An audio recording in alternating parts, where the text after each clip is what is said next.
Welcome to this tutorial. In this session, we'll explore how to automatically generate low, mid, and high-level plan views using the BIMLOGIQ Copilot.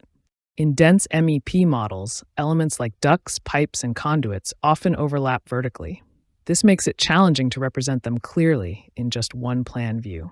This command simplifies that process by creating separate plan views for low, mid, and high levels, all at once.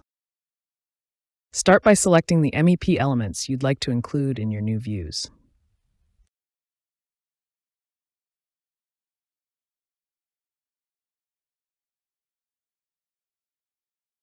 You can also choose to include a mid-level view for even greater clarity when dealing with stacked systems.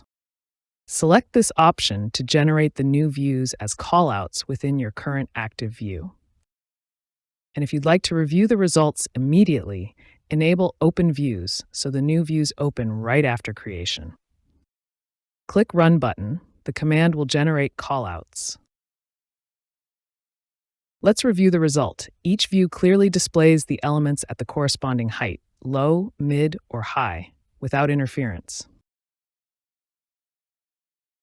And here we can see in the plan view, the callouts have been created.